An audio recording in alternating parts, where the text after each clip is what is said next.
All right, so it is 6 o'clock, so I will call the meeting of the Middle School Athletics and Activities Committee together as it stands right now.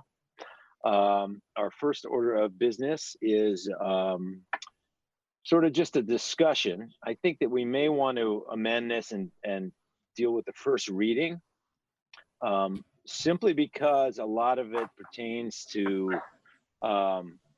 how we organize ourselves moving forward. It was basically suggested to me that although we could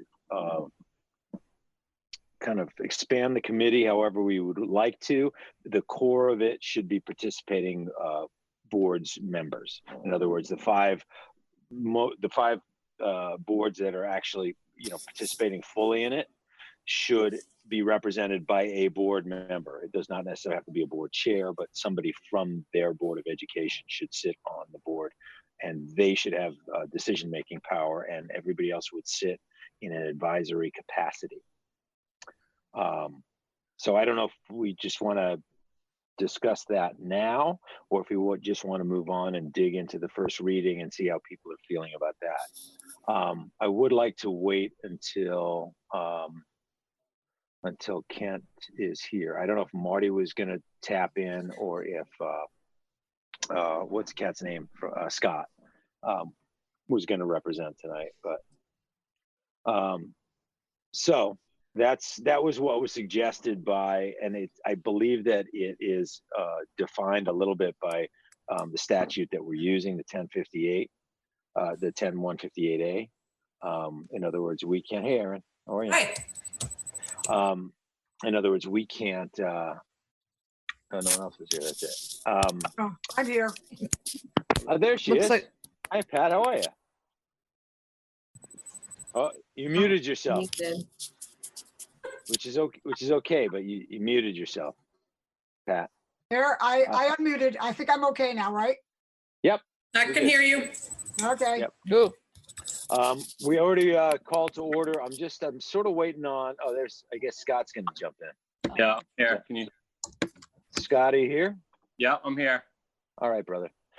So we called to order already. We started the discussion of middle school athletics and activities. I think that a lot of it is pursuant to how we feel about the first read of the agreement. Because as I explained to everybody, it's being suggested to me by our lawyer that the deciding body of the committee, the voting body of the committee, should be comprised of Board of Education members, not necessarily board chairs, but the 5 fully participating boards in the cooperative agreement, or if it became 6, it would be 6, and we would amend the agreement to reflect that. Should be board members, and I think that's pursuant to the statute that we're building this out of, which is 10-158A.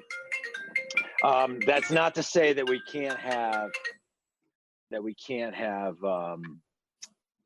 other board, ancillary members on the committee, but they wouldn't be voting members. So if, for instance, somebody wanted their rec director to sit in, hey Lisa, how are you? Sit in also. We certainly could. If we wanted to have a faculty member who's serving as middle school coordinator in a building to be on the committee, we could also. But the decision-making process would be at the voting member, the 5 voting members that would be comprised of Board of Education members. So would Kent be considered an ancillary member then? Is that what you're? Yeah. Yes, basically the way that I don't know if you had a chance yet, Scott, to look at the cooperative agreement. That's so it's basically, for the time being, treating you guys as an amendment to the agreement. You know what I mean? Because you're not fully participating, we're carving out the area in which you guys are going to be playing with us. Yeah. So we'll be essentially buying access to a limited portion on a yearly basis at this point. Yeah. Yeah, basically, yeah, until you guys decide to do otherwise, if you do moving forward. Okay. And it's the other thing that came up in discussing this agreement is the timing of it. that basically we're kind of beholden because of the statute to be a year out from withdrawing, and we have to be a year out from participating. So it really, I believe, needs to be a 2-year agreement. So we would have to basically by this fall by next fall, say that the following fall we don't want to participate. It's gone, just based on what the statute requires us to do when we're cooperating this way. That was in my discussions with Craig. Those are the two things that, at least to me, I was kind of like, oh, well, that's not how we were thinking about it, but okay. Like our January 15th deadline, which for budgetary purposes is fine. It gives us enough latitude so that we're a district to drop out of the agreement. We certainly have enough time to figure out what the numbers would be. If somebody else wanted to jump in by January 15th, we'd again be able to figure out, before budgets really took form, what it would be. But those were the two things that in my discussions with Craig, as he drafted it, stood out to me as, oh, well, I hadn't anticipated it being that way. David, yeah. could I just say one thing? Just in Yes, Kat. terms of courtesy, everyone should put themselves on mute unless they have something to say, because all this background, phones ringing, all this stuff, that's the way, courteously, the way you are supposed to do Zoom meetings. So if you'd all put yourselves on mute unless you have something to say. How do you do this? It's on your phone, Scott. If you tap it, you'll see a mic up top. If you tap it, a menu will drop down, and you'll see a mute button up top. Got it. I'm okay, Jim. I'll talk to you later.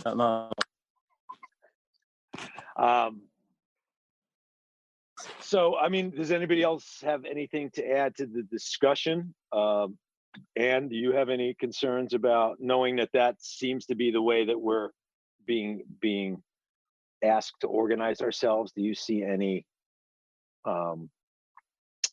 problems with the way you envisioned it? No, I would like to have the committee, I mean, certainly board members are great. But I think there are some community members that would be helpful on that committee. So maybe they're not voting members, but maybe they're that axillary, whatever. They'd be, I agree 100%. It doesn't dissuade us from creating it the way that you were talking about at our last meeting. Okay. It just means that they would be serving in more of an advisory capacity. Okay. When it came to budgetary decisions, the vote. Right. Anything voting, governing type of things. That's great. Governing the money, governing the employment of coaches, governing, all of it. It would rest with the 5 board members. No, I agree with that. Okay. Anybody else see any difficulties in organizing it that way? Go ahead, Pat. You have to unmute. Yeah. Okay, so is it, I think it's unmuted now. Okay. In the first paragraph where it says 1.3, where it says membership. Okay. So let's, so you want to move on to that? Should we just go? Well, that is talking about what you are talking about. That's why I bring it up. Yeah. It does say that each of the 5-member boards shall determine a process for selecting an alternate member with commensurate authority to substitute for the designated voting member when he or she is unavailable to attend one of the meetings described in this agreement. So we do have a process here of having an alternate person who has the same authority that we do if we are unable to attend the meeting. Is that going to remain in the agreement? Yes, it should remain in the agreement. My understanding in my discussion with Craig, and we can clarify it, was that, again, that would be a board member. Just like I'm the alternate to the Region 1 board for my board, that it would be an alternate from the Board of Education. I don't know if that's necessarily true. That was my understanding in my conversation with him. But his feeling was that the decision-making body of the committee, because of the way the statute kind of defines it, should be a board an elected board member. Okay. Yeah. some of that has to do, Pat, with the fact that we'll be employing people. I mean, we'll be employing the coaches. You know what I mean? So to leave that to one of my, to my phys ed teacher, not that they're not competent in doing it, but to have that responsibility over their heads, maybe not so good. As opposed to, we're sort of, I guess, protected as much as we can be in any kind of dispute and any kind of. So that was my understanding from talking to Craig.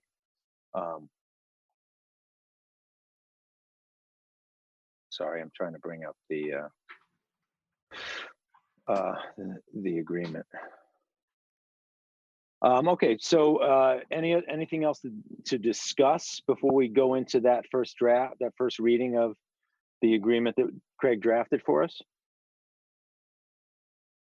Okay, hearing none, I'm going to move on to item number 3, which is a first reading of it. So if we want to pick our way through it, and if anybody has issues, let me actually use a hard copy. Sorry. I did, from the first draft, the only thing I had him change was, which you guys didn't see, was he had it as middle school regional sports and activities, and I changed it to athletics and activities because I don't remember when we had kind of moved that way, but unless somebody feels it should be sports and activities, I kind of like athletics. Yeah, no, that's how we've always termed it, is athletics. Okay. So anybody want to jump in and say what they like or don't like about any particular part of this? David and Ann, I've got a question. Ann, we really haven't had many middle school activities before, though, that weren't athletics. So since we are going to be including things like robotics and art garage, is that way, because really athletics doesn't cover that. But I think I don't see a problem with the way it's termed right now because of how activities right now, yes, is robotics and art garage, but it can roll into more things. Mm-hmm. So do you have a problem with it being included in this, or what's? Are you saying you don't have a problem with it being stated as athletics and programs? No, it's athletics and activities. Okay, yeah. That's how. Yeah, I like the way, and that's how we've always termed it. Okay. Is middle school athletics and activities. All right, good. I mean, we could add it if there's. You dropped out there, Ann. You dropped out for a second. No, we lost your audio. Try mute it and unmute it, Ann. Are you back? Oh, I think I'm back. Sorry. Yeah, go ahead. So what was the last thing you said? Sorry. We could change it to extracurricular activities, if that makes more sense. Oh, did I lose you again? No. Okay. To me, it just makes it a little bit more convoluted. I think it's clean the way it is. Okay. Yeah, I don't have a problem the way it's termed. All right. Anything else? Is there anything in there that jump out at people? Scott, do you feel any? Go ahead, Pat. Sorry. Okay. I wondered about on the page 2. Mm-hmm. It's under 1.3 and it's 1.5 officers B. I wondered about the wording at the very end where they talk about the secretary. The secretary shall be responsible for overseeing the recording of the minutes of all meetings, correspondence of the committee, and general oversight of the budgeting and expenditures of the committee. The secretary shall also countersign any checks authorized by the committee. We are going to have a separate account. Who will that be overseen by? My understanding in my discussions with both Sam at a certain point and Craig is that I think he's just giving us latitude to do it, Pat. I think that the actual day-to-day running of it will be a revolving account that Sam's in charge of. Okay, I would feel better about that. Yeah, no, my understanding is that that's what it is. I guess this is maybe for a one-time emergency expenditure. It may, I don't know. We should ask Craig. I should ask Craig that. Because it does seem like I mean, for instance, um, yeah, because it doesn't really say countersigned. So who's the signee? Who's the initial signee? Exactly. I mean, maybe it's an account that Sam signs and the secretary on behalf of this Yeah. group signs on top of the committee. But So we should make sure. Yeah, we should make sure that that's what it is. just make it clear. That's a good question,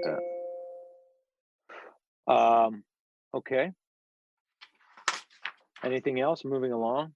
Scott, I did have a question about how you guys feel about being relegated to. Obviously, we're gonna nobody's working against Kent's involvement in it in this limited capacity, but I also want to be sensitive to the fact that I don't want you guys to feel like you're being pushed out entirely as far as decision making. Obviously, you would sit at table, and as anybody else that we appointed would, your advice would be given, a full-throated hearing.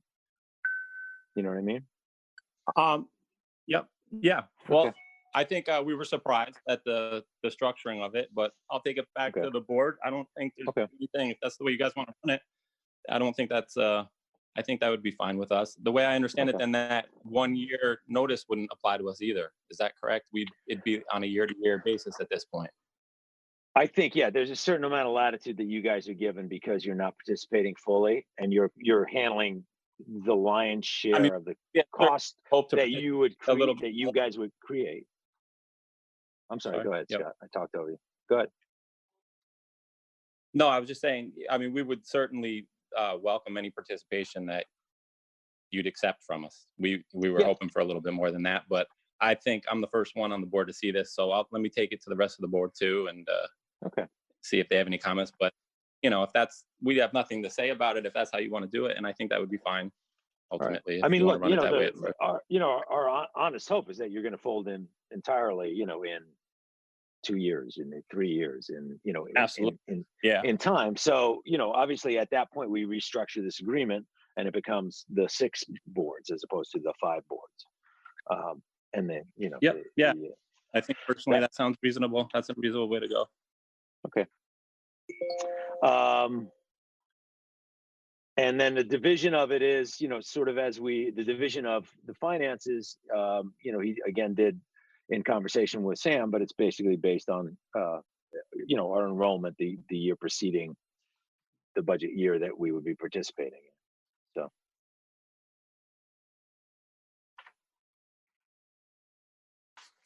So, any other notes on this that we can drag back to Craig? Yeah, sorry, go ahead, Pat. Yeah, on this, there in some place I saw that, I'm not sure I can find it right now, but in some place here, it talked about reviewing the program annually. Yeah. Okay. I would just like a little bit of a clarification on that. Are we reviewing the program annually in terms of finances and membership, or are we reviewing the program annually in terms of how everything is working? And if changes need to be made, or whatever it may end up being. What are you referring to?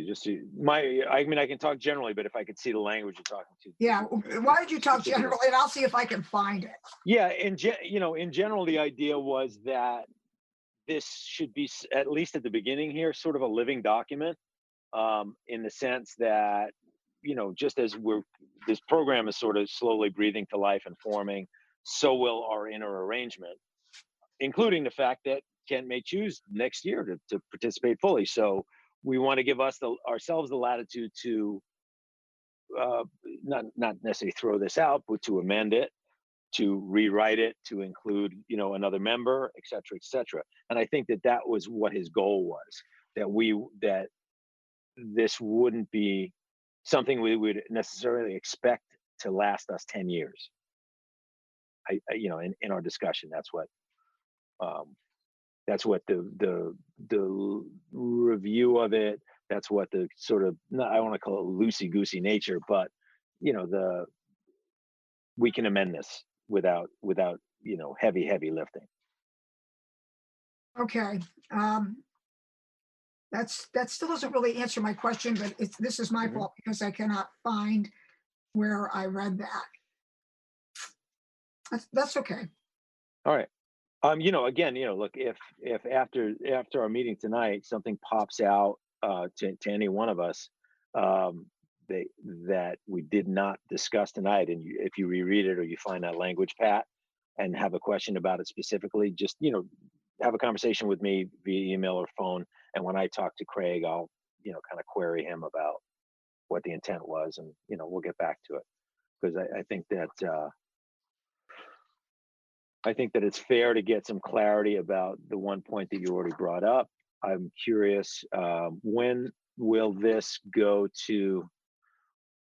When would we be able to present this to our boards for a first read? Like, what's our meeting schedule? Not knowing everybody else's. David, yeah.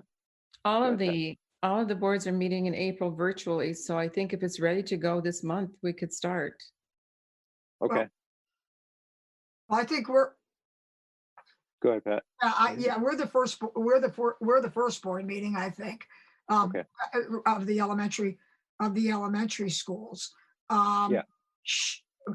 Are you going to clarify a couple of things and try to get that squared away, and then send us the revised copy of this so that we can get our boards? That's my hope. My hope is that I could have another conversation based on where our discussion leads us tonight regarding this document, that I could bring that then to Craig, and I could either have a revised version of it, or at the very least have clarity about the areas where concern was raised. And David, I skimmed that pretty quickly, and but I looked twice. I didn't see any statement about reviewing the program annually, but I think it's a good idea to put it in there if it's not in there. I do remember some language about There's some language in here. Maybe it was stuck in something else. I don't know. Pat, I can tell you, David, it's on page 5, I think, under the budget, E, and it has to do with the fiscal review. I don't know if that applies to other things as well. That's the only place that I saw. There it is. Yes, the status of the middle school athletics program, and program activities. But that talks about the budget. Yeah. Yeah, I think we'd want some clause in there that says we'll have an annual review of the middle school program overall. Not just the budget. Yeah, I agree. Okay. I think that's a great. I agree too. We need to have that. It has to be obviously the first year it's going to be a little bit quicker. Maybe every couple of months we're looking at it. But I agree. We have to look at it as a whole program every year. Especially since you might want to, especially since you might want to add. Go ahead. Okay, I didn't know if I was muted. Yeah. Okay, especially since you might want to, might want to add different programs, or you might want to do something differently. You might, especially if you want to add, and maybe some. Well, maybe some sports won't be particularly attractive and don't get enough kids to play. So you want to review the program just as a matter of routine, I think. Yeah, and my thought in the way that we drew this up was not to bind us to just that I felt like a lot was going to be in flux. I mean, it doesn't define specifically what programs we're offering, for instance. You know what I mean? But it gives us the opportunity to review, though. I thought that I just sort of, rather than make it part of the policy, I just felt that I felt it went without saying, but if people feel that there should be specific language, I'm more than happy to have that put in. I think that it's going to be, and correct me if I'm wrong, but I have a feeling that it's going to be sort of an ongoing review, at least in the first year. How we're organizing ourselves, how we're transporting kids, how viable each of the offerings are as far as, interest. Right. No, I agree with you. And I don't know. Part of me wants to have something written in of what we're offering, but on the other hand, I don't want to be tied to that offering. either. Right. So, No, because if you find that there's only three students that are interested in whatever it might be, is that then a viable offering, or is that something that we have to say, well, I'm sorry, Right, we're not going to be right. able to support that this year. right. That's why I felt that it allows us latitude without making it a contract outside of how we organize ourselves fiscally and governmentally. But yeah, go ahead, Pat. Yeah, I think that Ann should have the latitude, the committee should have the latitude. All I would like to see is what Pam had indicated, which would be that we sit down with Ann and review what happened during the course of the year so that we have a very clear idea of what happened. And there are some decisions that we may want to make together, and having that language in there allows us to do that as part of the agreement. Okay. So where do you think it would live? Just out of curiosity. I Just think so yeah, go ahead. I'm thinking under middle school athletics and activities committee someplace. Maybe we could just say that it's part of, it's just part of what we do. Maybe we devote a meeting at the end. I don't know, at the end of the year Okay. to talk Yeah, about. no, that makes sense. I don't know. Maybe it could go there, or it could go. No, that makes sense, actually. Yeah. That's one of the duties of the committee, is to do an annual review. Right. So I'll put it down here with this. I'll put it right next to the other one. Okay. Okay. So annual review of offerings and organization kind of thing. Is that what we would call it? Sure. Yeah, no, that sounds good. And Of David, offerings. Yes. Mhm. April 1 is the first meeting of the schools, and it's for Kent. So if we Okay. could get something back by then, that would be fabulous. Okay. I will try and do that. I mean, I'll talk to Craig probably tomorrow about something or other. So I will definitely give whatever notes we come out of this meeting with to him, so that he can get at it. That's the only thing that looks to me to be, I mean, thus far, that looks to be, a substantial addition. And you. Go ahead. Yeah, and you are going to find out about under the officers, about the secretary and that. Okay. I'll find out about that fiscal responsibility and what he was thinking there. And I will find out about putting in a responsibility of the committee to work with Ann and the advisory members to review the organization and offerings annually. And the alternates, when that all gets settled and we select the alternates too. Yeah, that's the other question. It has to be a board member. According to this, the alternates have all the powers that the quote unquote regular member has, and I think we need that. And he's indicating that it has to be another Board of Education member. That's based on my conversation with Craig. That's what he was saying, that a voting member should be a Board of Education member. Right. But it's not clear, like you pointed out, it's not actually clear when it says alternate, then say alternate from the Board of Education. Yeah, see what I'm saying? Yeah, the section 10-158A. Yeah. Does not necessarily say it has to be a board member. It just has to be a person authorized by the board to do it. But he may be wanting to be a little bit more careful about that. Maybe also, I think it's in that first paragraph, maybe he can review that a little bit to see if there's any latitude. I don't know, to be honest with you, I don't know if I'm going to be able to get another board member from my majority. We only have 5 people, so I'm not sure. I mean, I will certainly try, but maybe just if that was his opinion, although it may not be so stated in the law. That's all. I just would like a clarification if that's his opinion, or if we could actually do it, but he suggests that we don't do it that way. David? Craig tends to, just to clarify that, and I'll come to you. Craig tends to be relatively conservative when it comes to that type of thing. So you may be very well right, Pat, that he's just, being safe rather than sorry as far as the law. Right. Okay. David, Yes, Catherine. our board voted Jen Marco as our representative for the high school, for the region sports program. Right. I don't think any of us on our board are really suited to, so you're I saying think we that absolutely I have think to have a board member? I think that's, he's saying that for any decision making that we do, yeah, any but votes. everything, we would have to go back. If the Mhm. committee decides on something, then Jen Mhm. would come back to our Board of Ed That's and right. have Mhm. to, we would have to vote and communicate our decision. Um, If it's in terms of money, because obviously you can't spend money without the approval of our board. right. Okay. But hey Sam, how are you? Good, David. How are you? I'm good. Sorry about that. But the annual budget,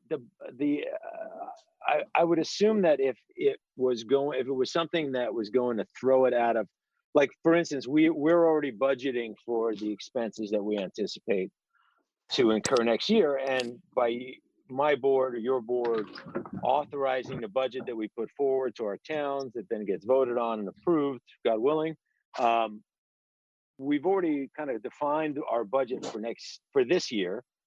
And then next year, again, it would sort of fall to, I just saw it, Catherine, as more of as a body that operates outside of,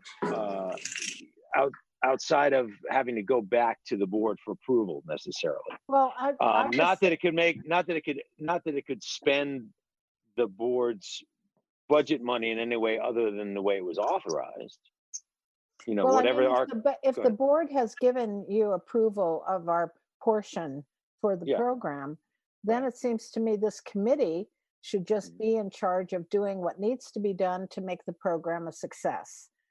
I just think it's overkill having a board member on the thing. Unless there's someone who really is dying to be on it, but we all have we have policy to review. We have so much stuff to do.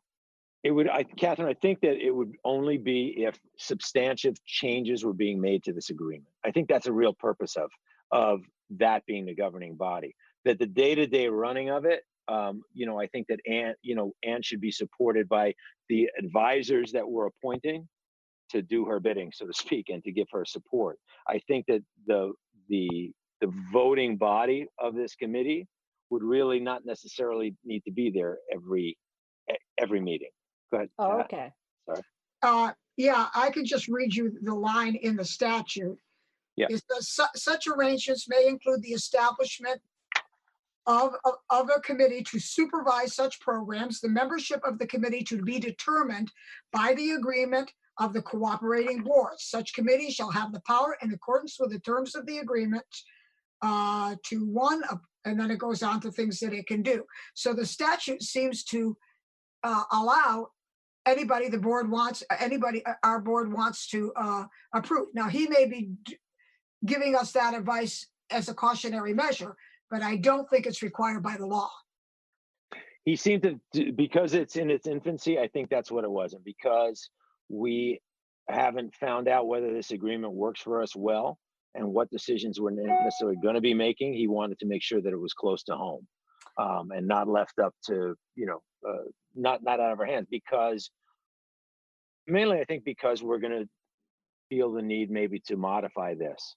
And I think that's when the voting membership, when there's action anticipated on something that is contained within this, that's when the voting membership would have to be present.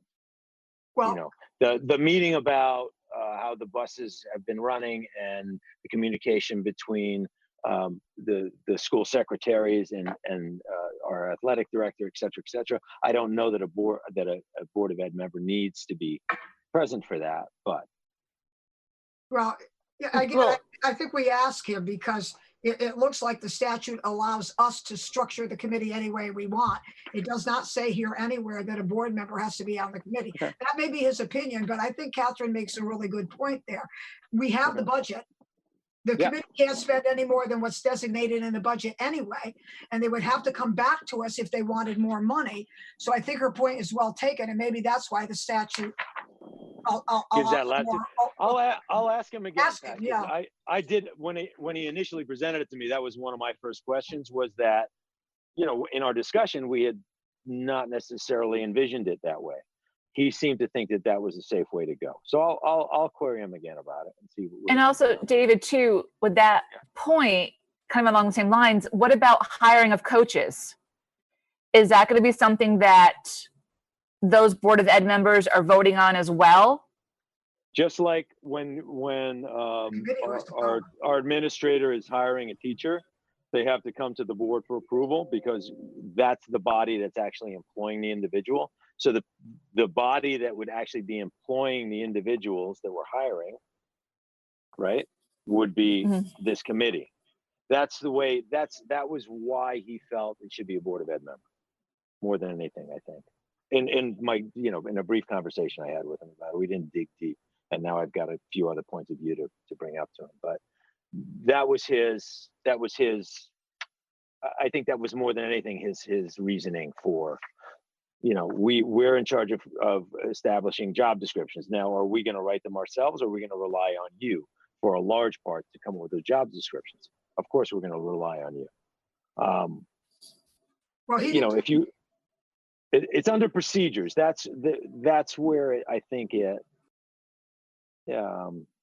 He feels that those individuals would be employed by this committee, by this cooperative body that we're creating.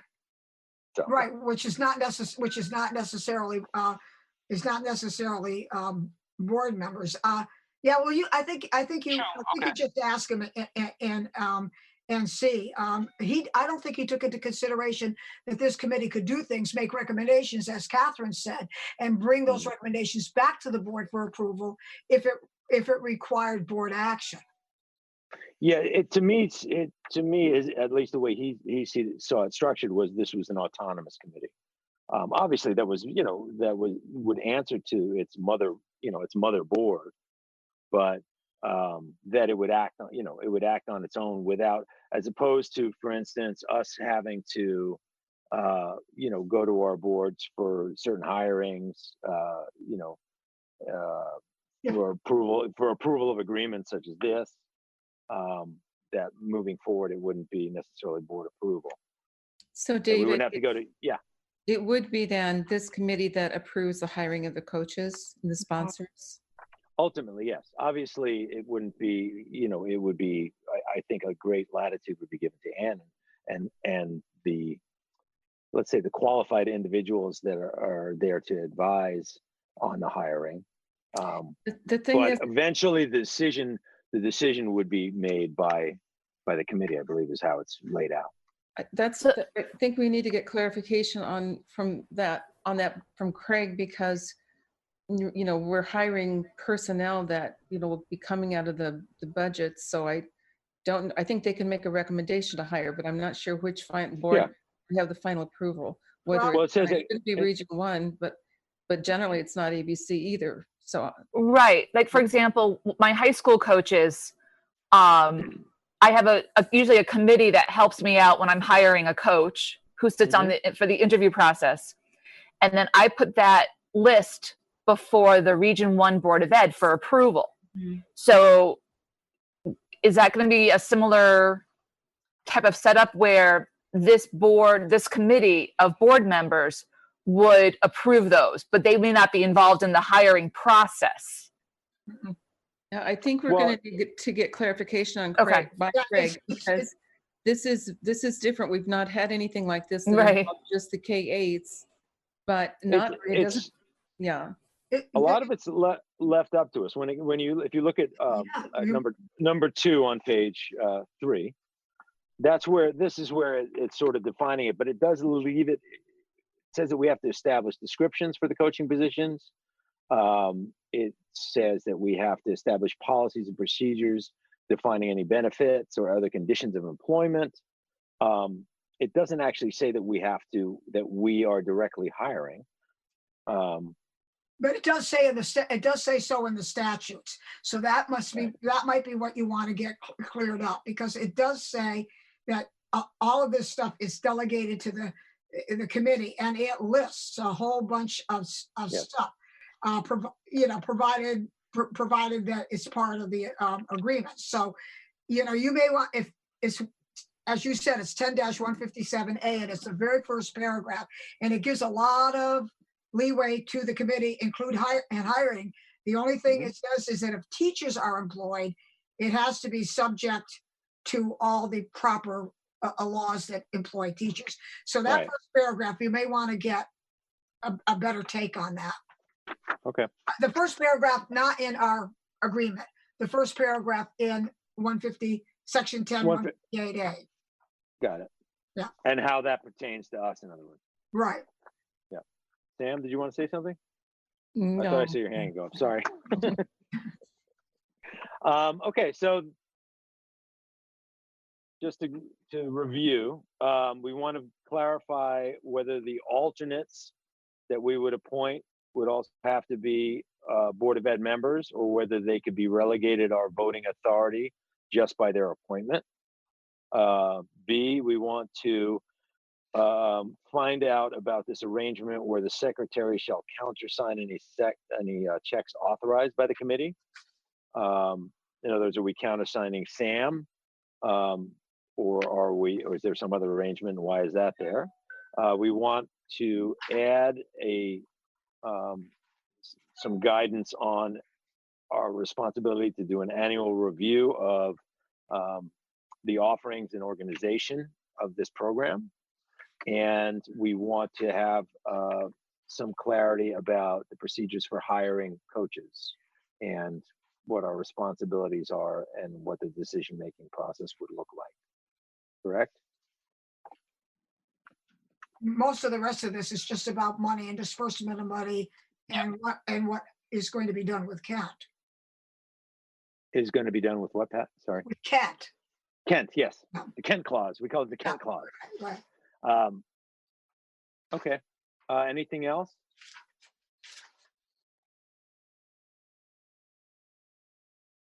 Anyone? No? All right. I would suggest that we reconvene to look at this again once we've gotten feedback. We've got a review of it between Craig and myself, and another draft of it. And we've had an opportunity to present it to our boards. So our next ABC meeting is when, Tina?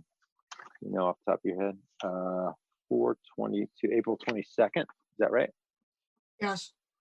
So could we do the same kind of thing where we are front loading our meeting with the middle school athletics meeting? Is that good for everybody if we do a 6 o'clock? Fine with me. Everybody else good? Say no if you're Yeah. not. Yeah? Okay, great. Sorry.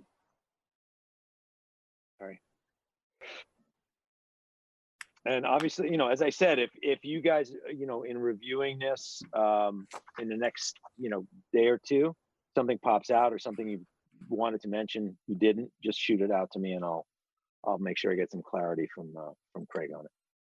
All right. Anything else?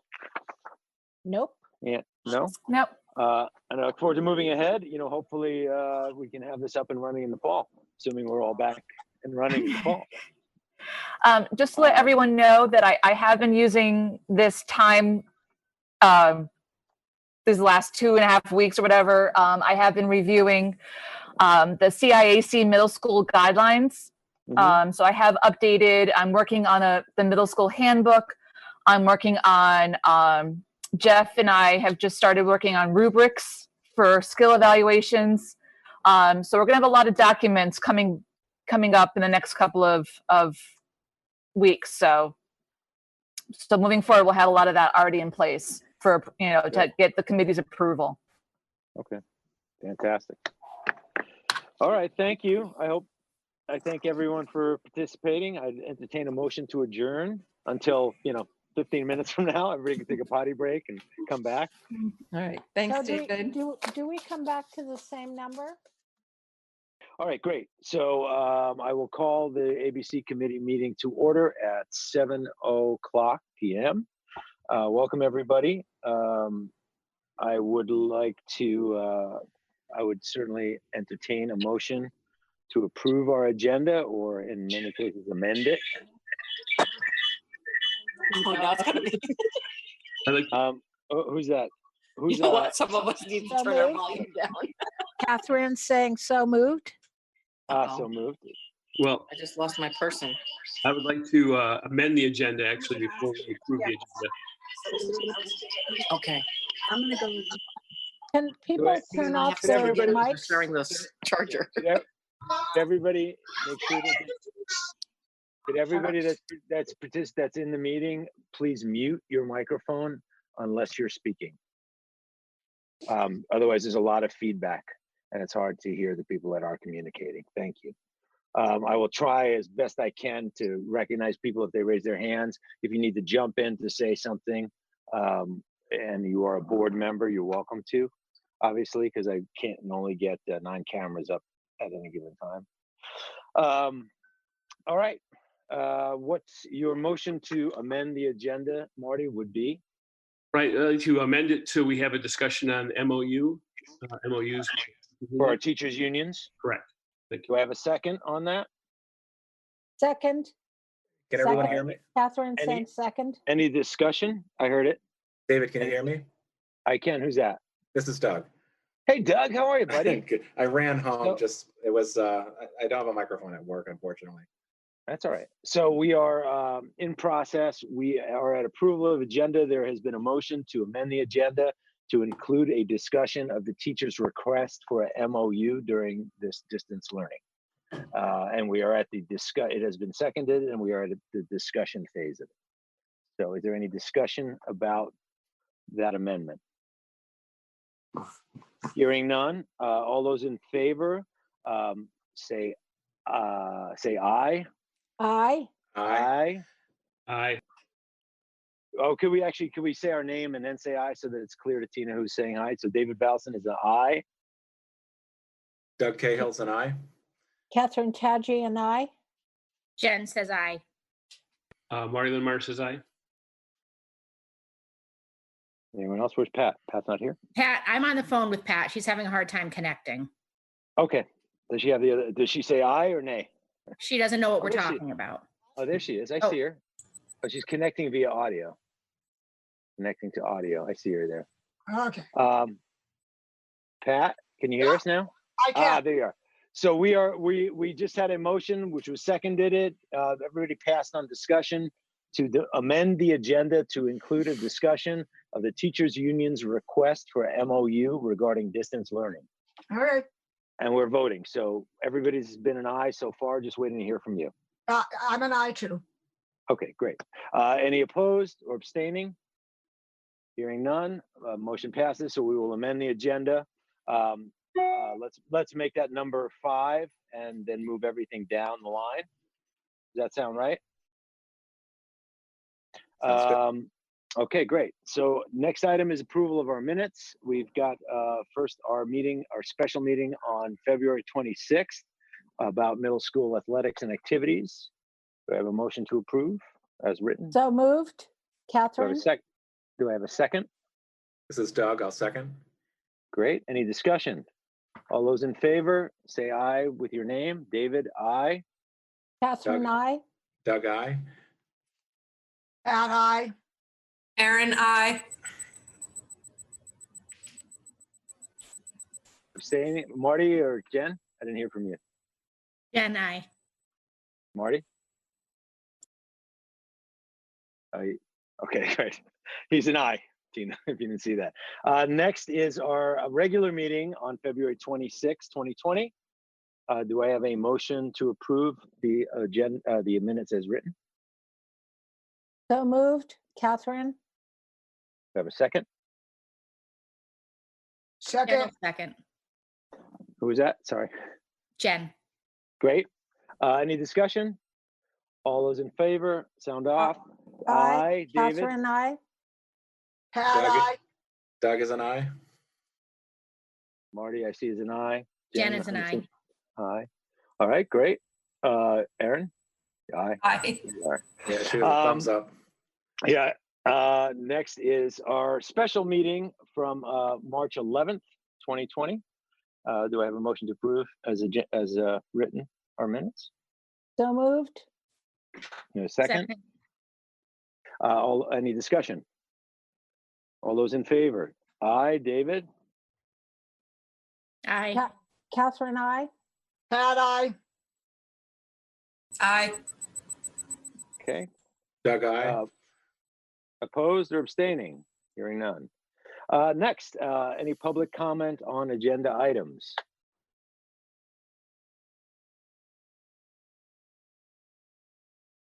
Is that Martha raising her hand? Hello? Any public comment on agenda items? No, hearing none, I don't think. Speak up if you do, because it's hard for me to see everybody at once. We're moving on to item number 5, which is a discussion of the teacher's request for MOU regarding distance learning. Dr. Vogel, you want to start that off? Yes, thanks, David. Mm-hmm. So I'm aware that the board chairs did receive a letter of concern from their union presidents that we didn't yet have a memorandum of understanding.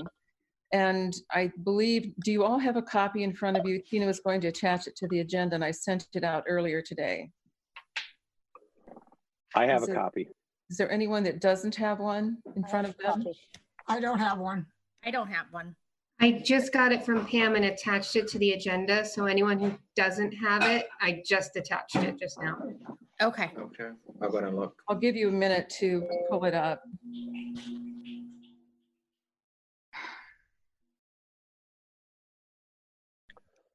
Tina, did you attach it online on the website? Okay. Wonder if it'd be faster just to email it to everybody. Yeah, it's in the Google Doc. So what I just shared with you a few minutes ago with the agenda link, it's now the new number 5, and I attached it right there. Yeah, if you just refresh your agenda, it'll show up. If you're in your Google document. Yep, it is there. I've got it too. Yeah. Do I get into my Google document by just going to my email? I don't want to lose the screen. Yeah, you can go in your email because I sent an email with the agenda. Am I going to lose my screen though if I do that? No, you don't, Pat. No, just switch screens. Okay. switch windows, yeah. Yeah. It is, it's also in there. Easy for you to say. This is, yeah, I know. That's why I got two screens going, Pat. Yeah. It's also in an email that Pam sent out, oh gosh, at 5 o'clock today. 5:30, I think, maybe. Yeah, 5:15, 5:12. It's attached to an email that she sent in response to Marty's email. So there's a Word document there too. Well, I think I lost the screen, so I'm not going to have it, but that's okay. All right. All right. So I will tell you that, and I said this in the email that I sent, that we are somewhat ahead of many schools, I believe, in terms of the distance learning. And for that reason, we started planning about 10 days before we actually shut down schools about the possibility, and met with the certified union presidents at least twice, and came up with these professional practice guidelines. And we had pretty good agreement on it. No one really disputed anything that we had until we went into the distance learning. And then we started getting requests for modifications to this document. So at that point, several of the presidents said, well, we need a memorandum of understanding. I contacted Craig Musser, and Craig said, well, you've got a pretty good guideline, set of guidelines, and I don't think that it's really necessary at this point for you to have an MOU because things are changing so rapidly.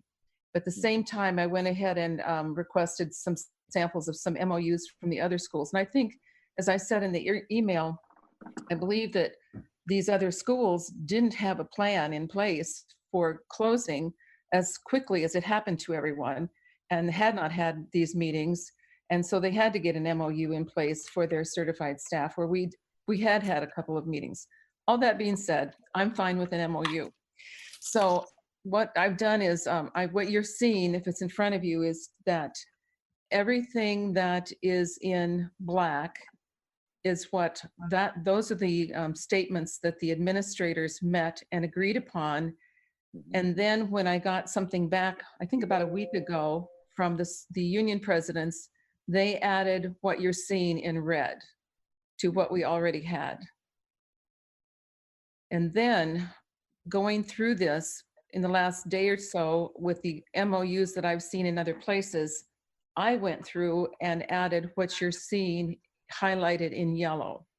Okay. Or if I took something out, like, and I numbered these weren't numbered, they were bulleted, but I numbered them so we could reference them for the discussion today. So for instance, number 2, I just struck through that, and because I struck through it, it's highlighted in yellow. So I don't know how you want to proceed through this because there's a lot to see. And I do think it's better to have one MOU document that we all agree to rather than 7 MOUs for the 7 different certified unions. Well, yeah, because it was my understanding that it should be, my thought at least, that it should be certainly a common document, but wouldn't the MOU actually only really be valid between my Board of Ed and our union, Marty's Board of Ed, his union, et cetera, et cetera? Actually, how it would be, it's the signing at the bottom. So we'd all, so it's, you'd all sign off to the one document at your board meeting. okay. Is it something that you feel we need to, once the final draft is made, that, well, this is just procedural, not really dealing with the text here, that we need to bring back to our boards for approval? Yes, the boards have to approve it. Yeah, the boards do have to approve it, but it would be like approving a calendar if at every single board meeting, every board said, well, I think we should take this out and add this. And by the time it goes to the next board, I guess I would like to hear your comments on a couple of items. Pam, on the document, I don't see where we have to sign. It's only way down, way down. It's about 5 pages down, where the CEA president, the president of every union signs. It's on it's at bottom of the second and the 3rd page. Doug, yeah, where it says. No, I see, but I thought the board of Eds were going to sign it, but this is you and the president. Just the unions, yes. Just the unions, okay. Right. So then the Board of Eds don't have to sign it, apparently. They don't, and I just do want to put it before you so you understand. Pat, you had a question? Yeah, my understanding is that we, each of us, each of our districts, each of our schools, therefore, we do have to sign it. Our board chairs have to sign it along with whoever their faculty association president is. And I see the value. I think I see the value in having a common MOU for the elementary schools, but is that really going to work very well for the high school? Well, the high school's been involved with this. We had the high school involved along with the K-8s. When we started this discussion 2 weeks ago, they were there, and they were in favor of one. Okay, that's up to them. But I think definitely each board has to see it so that so that the chairman can get permission to sign off on it. No, I do think each board needs to see it, but I would like it to start here because, like I said, if we start changing every copy with every board meeting, then we won't have this finished until, it still won't get approved by all the boards until it goes through in April, but. I don't have any objection to us working out with the teachers, the final MOU here, talking about that. It would just be presented at our meeting, correct? For approval and signature. I'm fine with that. I just want to make sure that process and procedure is, we just adhere to that so we don't get into any difficulties later on. No, the procedure would be that at this meeting, we get some things ironed out that I have questions about, and I make sure that I've got your go-ahead on this, and then I can put it in a final form, present it to the Teachers Association, and hopefully then the boards will just approve it at each of their meetings in April. So there are a couple of questions I have, just a few that I think we do need to discuss. And if you go down to item 17, the teachers wrote in, because it's in red, The professional learning day, originally scheduled for the day after the last student day, which is June 15th, was completed on March 16th. Now, if you remember, March 16th was the day that we used to prepare our teachers for distance learning. I have a problem with us not going until June 15th. We need, if we're able to meet in some fashion with each staff, with each school, I think we need that day to regroup. Hopefully we'll be back in school, but we just don't know. We are counting all the days that we've been doing as days, as student days and as teacher days. So if we don't go on June 15th, then we've really dropped it. We're back to one fewer day on our calendar than we should have, in my opinion. I know teachers think that day, because they came in on the 16th, was professional learning, but I'm still counting as a student day because we were preparing for the students. We weren't just doing training for ourselves. We were getting materials ready for students. Go ahead. Correct me if I'm wrong, Pam, but it was a regularly scheduled school day until the closure happened. It wasn't, because that day was used in a fashion where students weren't present. It wasn't really a PD day that's added on to the teacher's work year. No, it was, and I'm counting it as a student day, even though we don't have to meet the 180 days. I think we should try, and I think we will meet it, actually, where some schools won't. But we started distance learning immediately, probably 4 or 5 days before some other districts did. So I guess I need to know if everyone's in agreement that we can keep June 16th as a professional learning day. Were the teachers told that June 16th was, I thought somewhere in the materials that you had handed out, that the 16th was going to be the professional learning day, that's what you had told everybody, that was what it was going to be in the beginning anyway.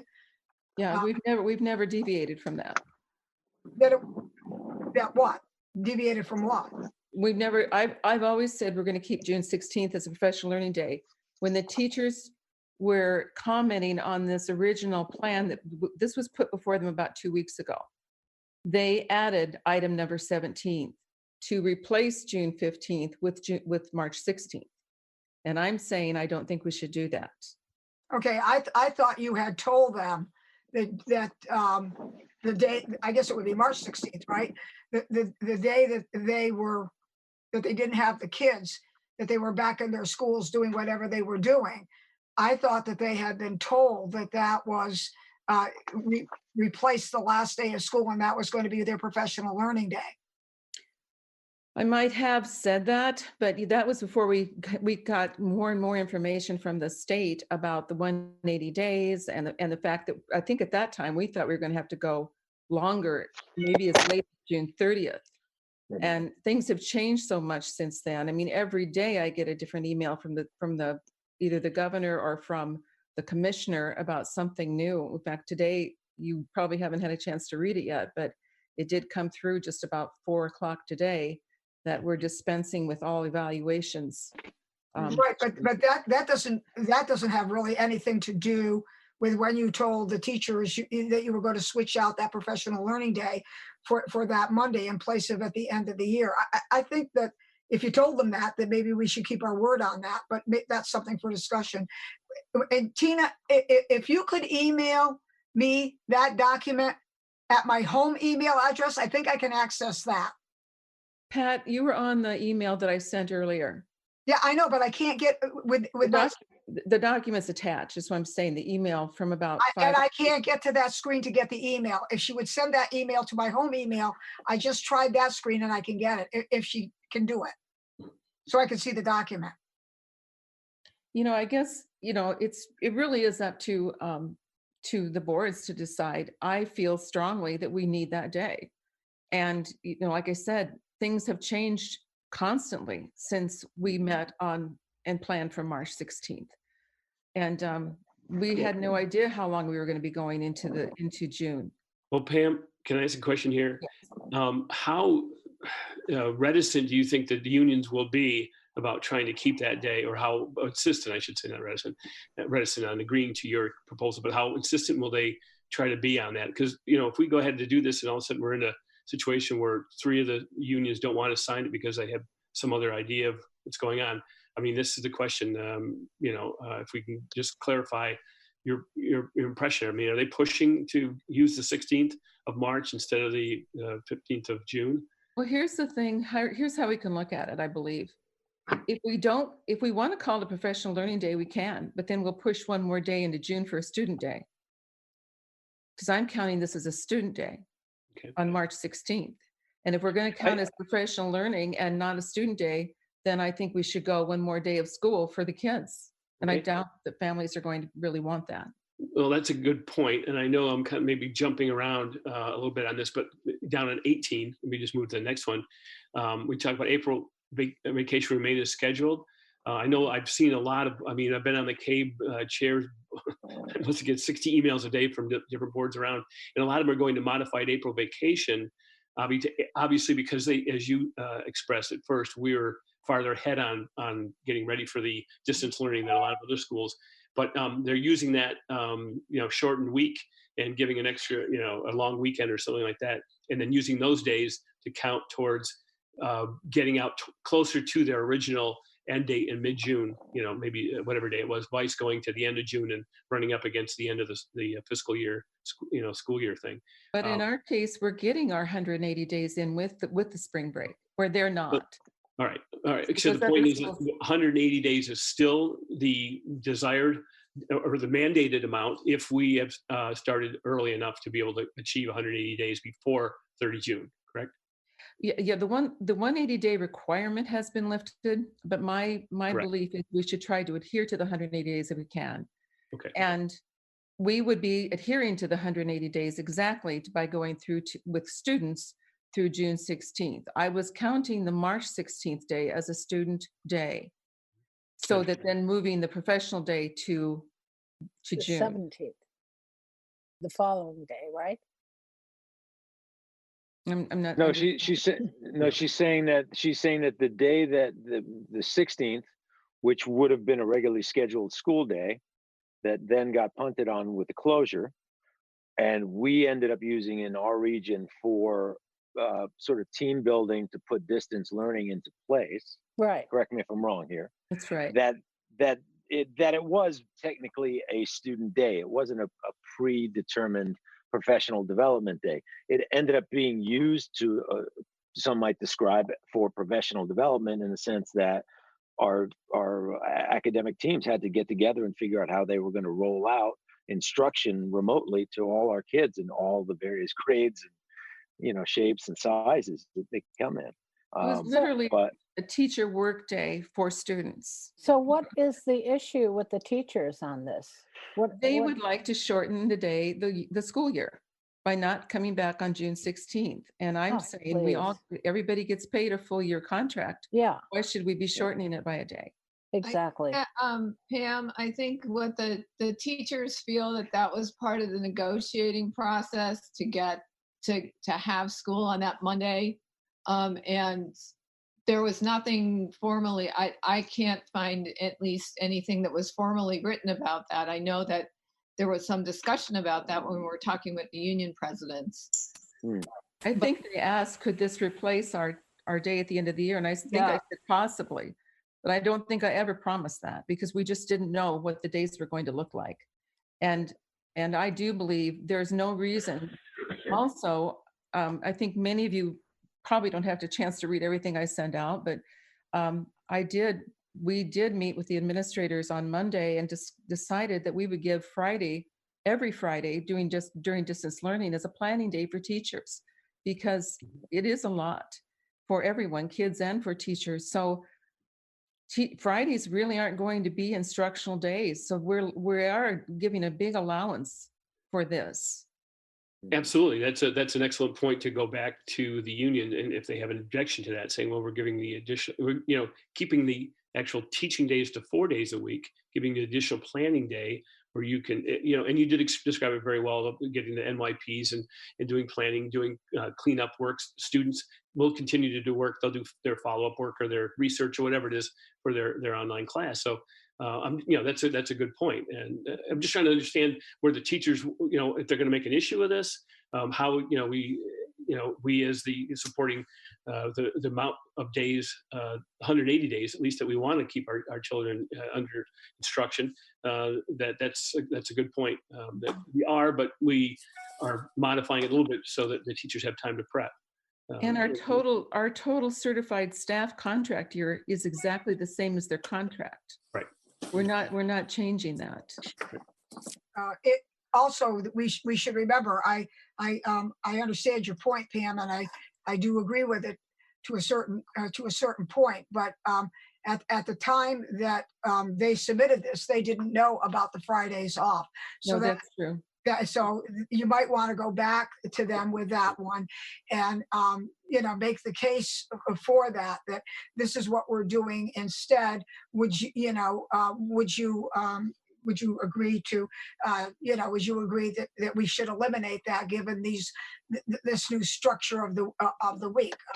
It's not like they didn't know about this other. So if they knew about this other that came through today, then perhaps that would not even be in their ask. Mm-hmm. Yeah, and maybe I should add that section that you received in that communication about the change in schedule. But Pam, just to be clear, the Fridays aren't really fully days off. There's no new instruction those days, but they're meant for kids to catch up and work on NYPs. And so they're not truly days off for the teacher. No, but the teachers aren't doing instruction. They're understood. Yeah. Understood. But, I think there's a lot of back and forth, with teachers and students, at least in my household, all week. So well, it is expected that the Fridays will look a little different, that there won't be quite as much back and forth, that this is mostly for the students to do their work that are just behind. Yeah. Although we are asking the specials teachers, PE, art, music, and to also touch base with their kids on that day, because we are feeling like they're really not getting that opportunity Monday through Thursday. Right. Okay. I just thought it was actually. I have a question. As a parent who works, and I have questions. So the teachers are technically going to be working on Fridays because when I'm home, I'm going to have questions. I'm going to be emailing. They're going to have to answer me so I can help my children succeed. I'm sorry, who is this? Meeting back. Yeah, I'm sorry, who is this? This is really for public comment. Not for... Yeah, we need to, there was an opportunity for public comment a little earlier. But, well, I don't have a list of your agenda, so I'm just listening, and as I have a comment, is it okay if I make one? It's not, because we have business that we have to take care of and we have to move okay, on well, to this the is next kind thing. of pertinent to your business. I know, but you have to understand this is a public meeting, but it is not public participation. And there was on the agenda an opportunity that I called for public comment. We don't have a copy of the agenda though, as the public. You do if you go online. It was. I did go online. It was not there. That's why, as you're saying this, I'm putting in my 2 cents. We did amend the agenda at the beginning we amended our agenda for this evening at the beginning of the meeting. You can amend the agenda at any time during a regular meeting, and this is a regular meeting. So I'm sorry that you didn't have advance notice that we would be discussing it. We didn't either, to be quite honest. I know that's why that, I'm trying to, say, as far as I'm concerned as a parent, the teachers are still going to be working on 5 days a week. We understand. Thank you. Thank you. So is there any other there is one areas of concern that you have, yes, Pam, that you want our input on? On number 20. Yeah. They originally had added this section, and they being the teachers unions. Yeah. Teachers who supervise extracurricular activities, and I added, or who will. They wrote, or complete other stipended duties such as team, and that is, when you're mentoring new teachers, instructional coaching, drama club, team leaders, etc., shall be paid their full stipends in accordance with the collective bargaining agreement between the board and the association. They wrote, this does not include spring coaching, and then I added, or extracurricular activities which did not take place. I think this is kind of vague, because we will have some things that instructional coaching in some cases hasn't even gotten started. Yeah. We have some activities that not only haven't completed, but like I said, haven't begun. So I did put that section in below to consider instead. So if you could just read it and see if you think it's better or if you have any ideas. I think that I personally think that your language is a little cleaner and covers the same ground without, I mean, obviously there's a very good chance that instructional code, that team coaching may not take place this year. I mean, or certainly not a full season of it. And I don't know all the specifics. That varies by building. Some coaches who have been coaching for a while have actually been performing their coaches' responsibilities. Like I know at Salisbury, their coaches are very active. I know at in North Canaan. No, are you talking about instructional coaches? I was talking about athletic coaches. No, I'm talking about instructional coaches. So it varies from building to building.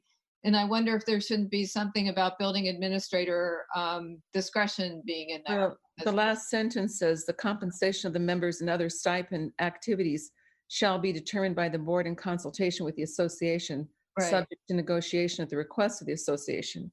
So I think, in other words, they would have to come back to us depending on how much work was done and make their case for it. I would think that I would almost think that in every building is going to be a little different. It will, and the team mentors, for many of the team mentors, that's the people who mentor the new teachers.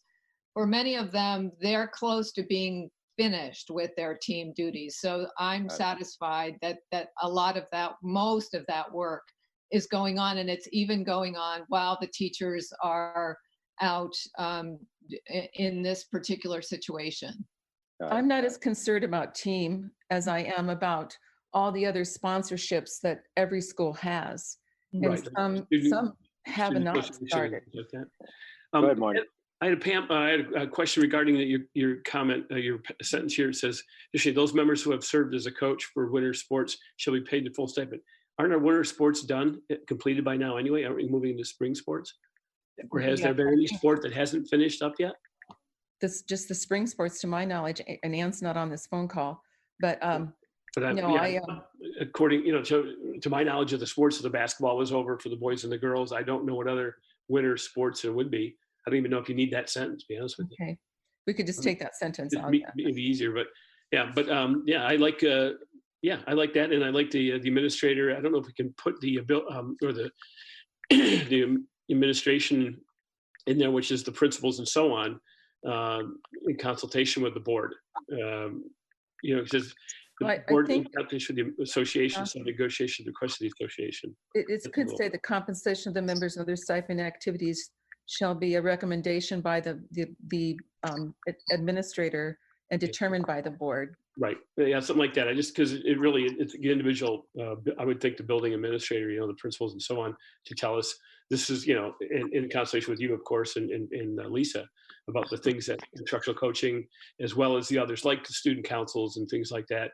Maybe there's still something the kids can do to make something interesting for the other students. I mean, there's, probably some innovative stuff that some of those clubs or organizations might still do, Yeah, I agree. And I do think that the Teachers Association would believe that this is a fair way to go about it. Yeah, and again, it addresses that they could get some compensation for some of the other stipend activities that they might, have been involved in anyway. So, hey, Marty. Yeah. I went to respond and I cut myself out of the meeting, so I apologize. I may have missed something you said at the tail end of that, but Ann advised us to, at this time, not pay any of the spring stipends because nothing obviously had started. And I think, Ian's got to work through the other activities to what extent they would look like. And but none of those have started at this point. Right. I understand, Sam. I was just saying is that the winter sports have completed. Correct.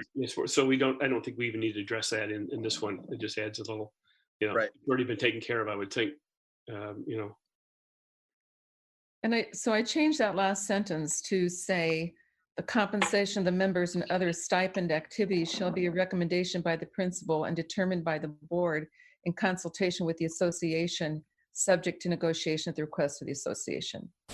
So at least I think the general idea is there, that we'll work together to figure out which ones get paid and which ones don't. And then, yeah, I mean, go ahead. I just think because everything's so in flux, I mean, I don't want them to view this as us trying to hedge or nickel and dime, but I think that we don't really know what the next few months is going to hold for us and what work can be accomplished under the circumstances. So I think it's fair to say, let's assess this when we get closer to the end of our school year, which is what I read your language as. And the only other, thank you, you're right. And the only other thing that I would just ask, if this is clear, is that next sentence. They added, teachers shall be compensated their full salaries in accordance with provisions of the collective bargaining agreement between the board and the association. And I added, and shall not earn additional compensation for closure work, meaning that, when everything's all said and done, if we have to have a day or two to return, computers or whatever it is, that we're not going to get extra pay for that. I looked at several MOAs, they have this in there. Mhm. So. Yeah, what MOUs did you look at that had that language? Pardon? What MOUs from other school districts? Well, did I you looked look at a couple. The one that I'm referencing on this specifically was Region 15. And they, in other words, the teachers were expected to do some work after school was completed? Well, that happens now. It's just they don't have to do it. I mean, this is something if they choose to do, we're not going to pay additional. Right now, a teacher can walk out of their classroom after that last PD day and come back in August. Okay. Sorry, I'm trying to push off our interviews that we scheduled for our next meeting. So that's what that is. I just silenced it. Sorry. Okay. All right. So just so that I'm clear on this, there is language in there that does not require them to do closure work, as I think that's the terminology you use. They can do that if they want to. They're not required to do that. If they do that, they're not going to get paid. Is that basically what you're saying? Yes.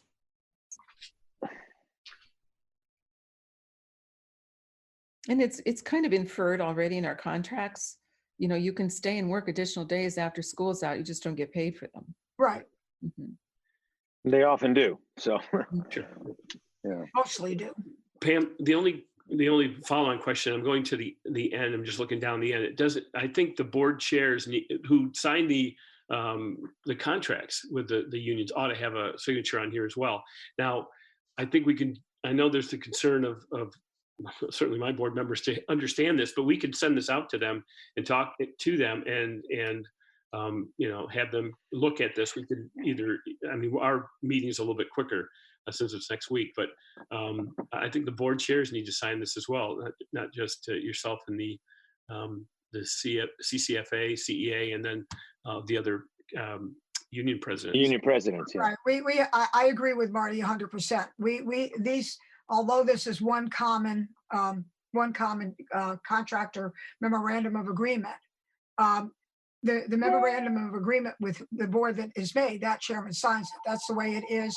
That's the way it is at the high school. When a memorandum of agreement is signed, the board approves it, the chairman signs it. We're signing this with 7 boards because the high school is okay with this. So there isn't any reason why the board shouldn't sign it. I agree 100%.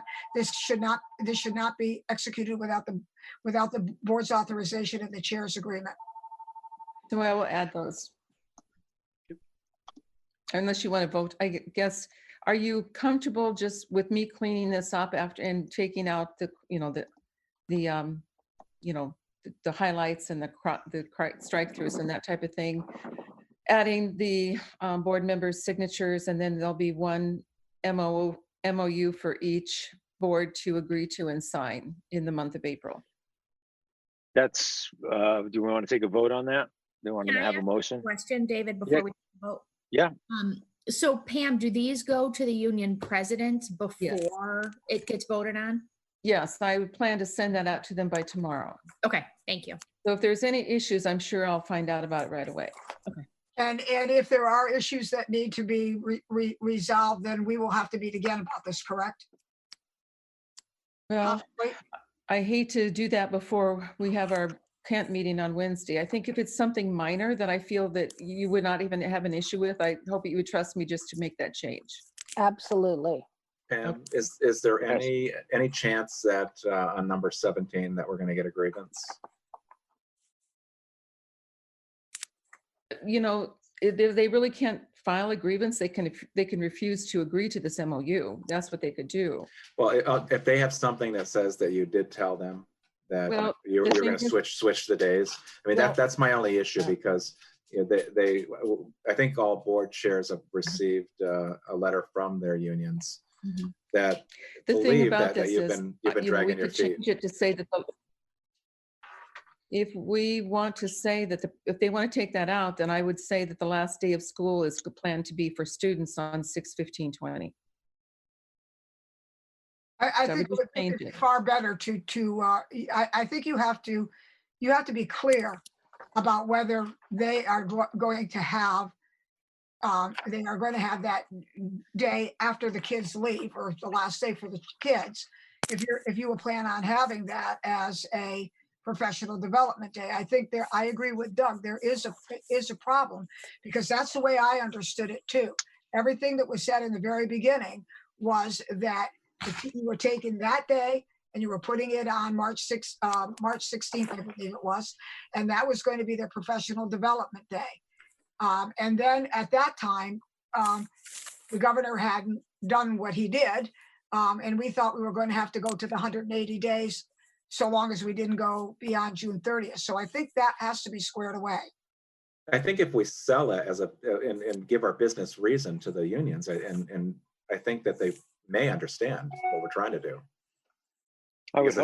Pam, I understand what your point is, and certainly support it, but I just don't want to have an issue where this isn't going to be signed because they believe that they're not. But we are paying teachers their full contract. Yeah, but this is a negotiation. This is part of the negotiation act. So if you bring this back to them, this is basically what you are presenting to them. They could ask for different things, and the negotiation might go on. I think we want to get it signed as quickly as possible, but I don't think that you can X out the idea that they may come back and want to talk a little bit more about some of these things. Negotiation is back and forth.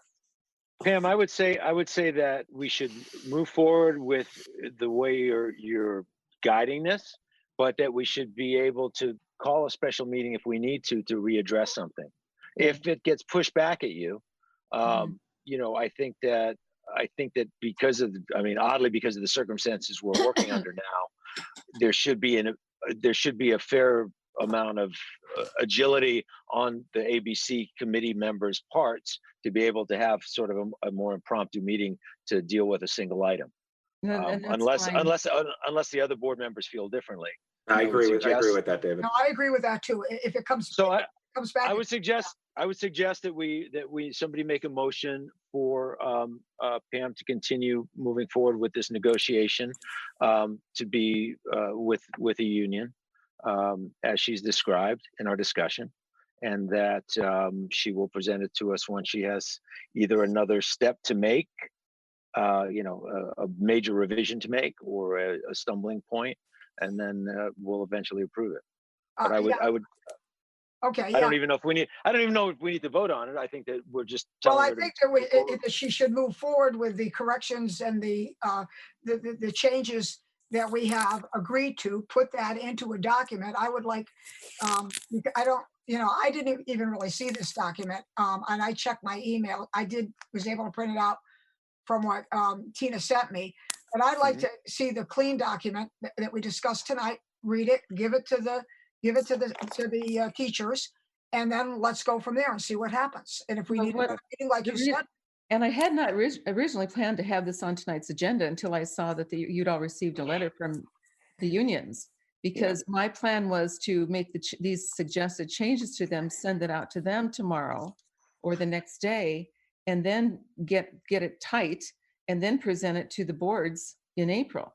But when I saw that you were receiving questions that the MOU they thought wasn't being done when, we've been through a lot with this. I thought we better put it on the agenda tonight. Well, there isn't any reason, is there, that you can't do what we just asked, make the changes we make, give it to them, and let us see what happens. Okay, that sounds good. Yeah. I mean, I know that they're anxious to see this done and resolved because they're, kind of working in uncharted territory here. And I think they want some, I don't know. I don't want to speak for them. So I understand that we don't want to let this linger too long, but, again, we're all kind of flying by the seat of our pants. And so there has to be some understanding on their part that there is a process to this, a negotiation with you and with us, and then finally an approval from the boards of education. So I hope that they would be understanding that there's a process here that will take some time and that it can't be done overnight. I think you're right, David. I think that's the whole point, is that the unions understand the certs, understand that we're working on this, and they'll give us the time to get it done right, and they'll be working with us. So I'll make a motion to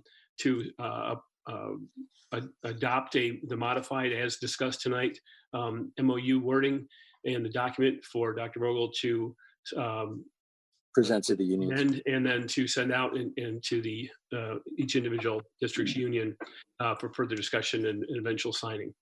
Okay, do I have a second for that motion? Second, Catherine seconds. Thank you. Any further discussion?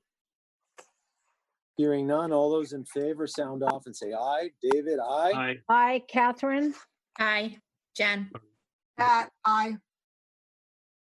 Ken, aye. Doug? Doug is an aye. Thank you. Who did I miss? Aaron? Aaron's an aye. Excellent.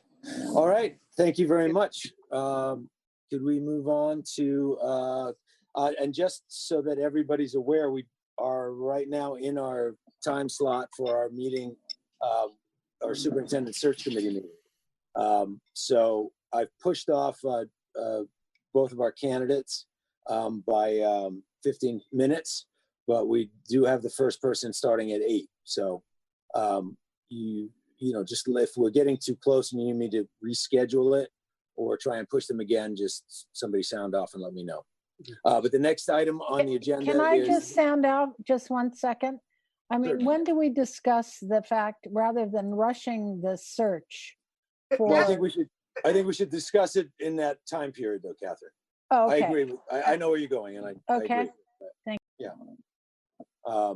But I think that's a discussion about that has to happen when it's scheduled.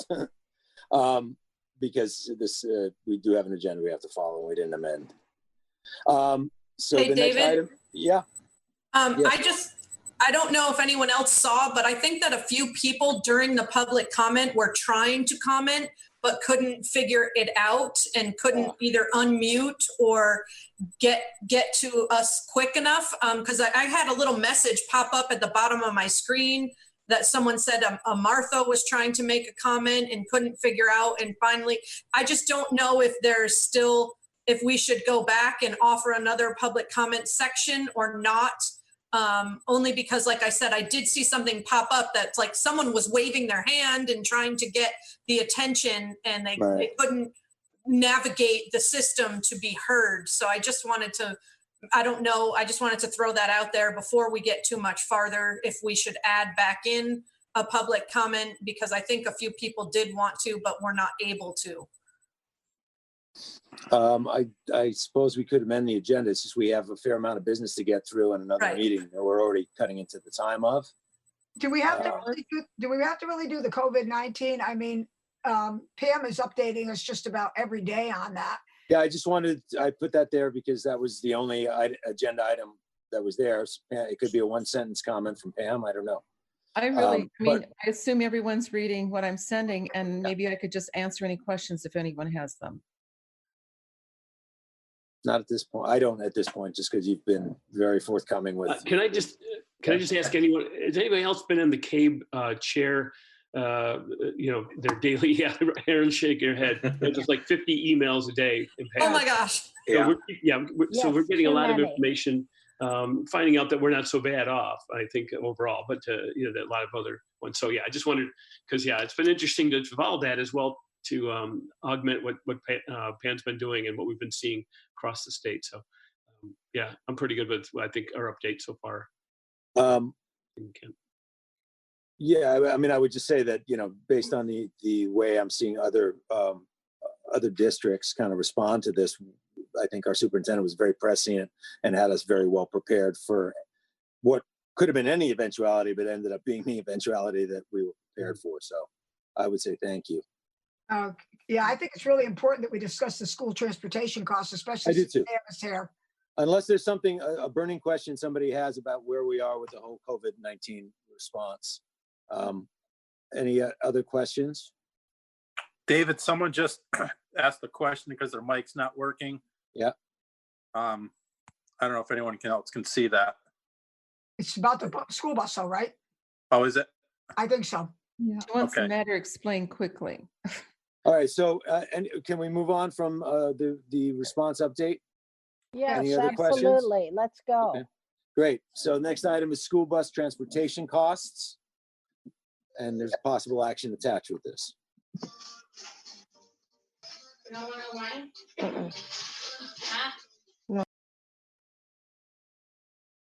Not quickly. Okay, so Martha's raising her hand. Yeah. Pat is raising her hand. My mic's not working. Good. School bus matter. We quickly explain. Yes, we're into it right now. It's okay. Public comment. I'm just, David, you want me to start? Yes, where it needs to begin. Okay, so last week I received a phone call from Leslie Sheldon, the general manager of All Star Transportation, asking for me to consider paying their transportation contract so that they could keep paying their employees, their bus drivers primarily. Mm-hmm. And I told her that although some of the other local school districts, Region 10 Litchfield and Region 6, I was actually told directly on one of them, they made a decision to continue to pay their contract as is for the month of April, which would allow the bus drivers to be paid. And I said that I felt that it was important for me to go back to our boards because of the way we're structured, where Region 1 doesn't actually pay for the transportation contract cost. It's each individual K-8 school. And then we had an ABC meeting coming up next Wednesday. And I think I spoke to her probably Thursday of last week, Friday. And she was fine with that. And I forwarded you today something which Pam had sent to me today from the CAPS director, executive director, that Shipman and Goodwin's been spending a lot of time looking at this.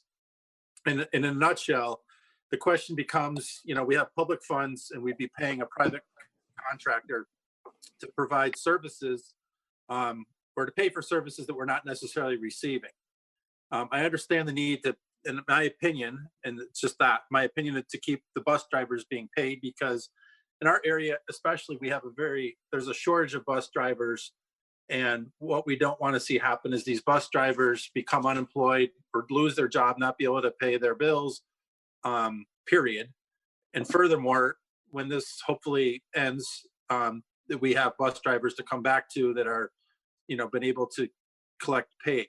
So I asked Leslie when I spoke to her earlier this week, and I confirmed this again with her conversation with her today, what had happened when their drivers, when this whole thing started, they unemployed their drivers, which is a common practice. So even like over holiday breaks and other short breaks, their drivers go and file for unemployment. They typically receive up to 60% of their compensation. But there's a time lag on that, and they don't necessarily receive that right up front. And the reason they did that, even though we've paid for March in full, we typically pay the contract at the beginning of the month, which is standard practice. So they, our bus contract is in 10 installments, and we paid them for the March installment. But they laid off their drivers. Some of their drivers, I was actually told today, were denied unemployment. I'm not sure how they could be denied it, but anyway, so we've got drivers out there that are employees that haven't been paid. Yeah. And the request is to pay for April. So I guess given the information that I sent you, and that's sort of the background, I don't know if there's any questions or if you want me to continue Well, at this point. It was also my understanding that we were continuing to use the bus's service to deploy our lunch program. Right. So we've got about 7 or 8, I'm not exactly sure, buses that are going out once a day right now, Monday, Wednesdays, and Fridays to deliver meals, as you just mentioned. And they're coming to the high school, they're picking up the lunches, and now actually one is going directly, I think, to Kellogg and doing the Falls Village run. So, normally, obviously, we've got about 20 buses going out twice a day, a 2-tiered system, elementary run, well, high school runs and elementaries, and then the reverse in the afternoon. Right. 5 days a week for those 20 buses. So, just so that the committee and the board members have all the information, one of the other items is, and Leslie mentioned that she would be willing to negotiate and discuss this with, whomever, if this committee or the regional board or whoever is going to make that decision were to authorize me to negotiate on behalf of the board, because when I asked her the question, like, what percentage of the cost have to do with, employees? And she, said to me, she answered that with, we're willing to sit down and have a discussion and negotiate that with you, which would, essentially mean we wouldn't pay the contract in full, but that maybe we would pay a lesser amount. I mean, if my point of view is that we've already, first of all, it's not an overage for any of the school boards. We've already budgeted for it. The money's already set aside. It's in place. I think that if there's any way in which we can make sure that the bus drivers, that the working Joe has food on their table, whether it's by employing them to, on a limited basis, we are using the buses, or whether it's paying a percentage of what the contract would be with a guarantee that that money is going directly into the employee's hands and not being held by the bus company. Nothing against that bus company. I'm sorry that they're going to be hurting too. But, my concern is with, those a little further down the food chain, as it were, I guess. Yes, I agree with that. I guess the other thing I just want to mention is that I know there's discussion, I don't know where that's at right now, that, the government might actually mandate. I can't believe that they're being denied unemployment in this climate. Correct. With what's happening. I don't know the details of that. Unemployment can be very tricky. It's on a case-by-case basis. It really depends on a lot of variables, where else the employee worked, the number of quarters that they paid in,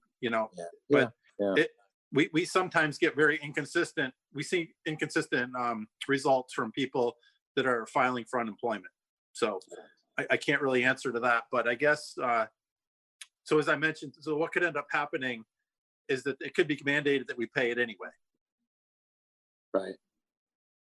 I will say, I guess I feel like it's incumbent upon me to say that All-Star Transportation has been, they're a local company. They're a Connecticut-based company.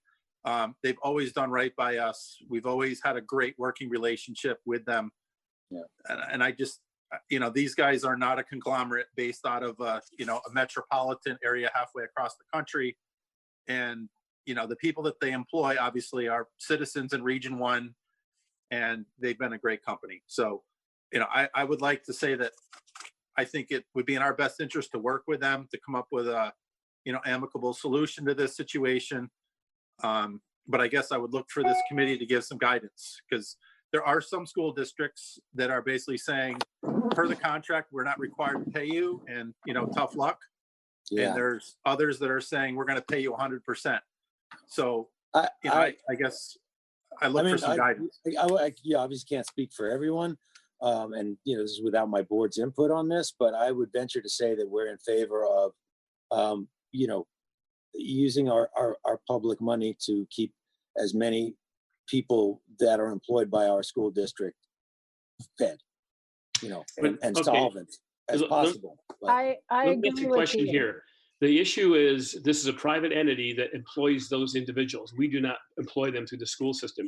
The question I have, though, on this, and I'm not, please, trying to say that we shouldn't take care of the people in our area, but what other private organizations are dependent upon their commerce with the school systems that are going to be affected, that are going to be able to come back and say, hey, you know, we want you to buy, you know, you pay us $2,000 a month for paper with WB Mason, and we have to lay off 12 people because we can't deliver. We want you to pay our drivers who deliver paper to your schools, or we want you to get our contract because we have other contracts. Sam, I don't know what other contracts we have that might be open to that same interpretation. That's the only question is any liabilities that we have with public money paying a private organization, even, you know, that a contract that can't be executed. You know, if the state isn't paying unemployment, have we called our representatives? Maria Horn aware of that? Are they? Where's the governor stepping in to waive all the state requirements for you know, unemployment, like the you know, the Congress has, and federally, and you know, in passing a $2 trillion bill to pay somebody a check every month? I mean, there's other things that we can do. I'm just curious and concerned that that we could be liable for some other kind of contracts.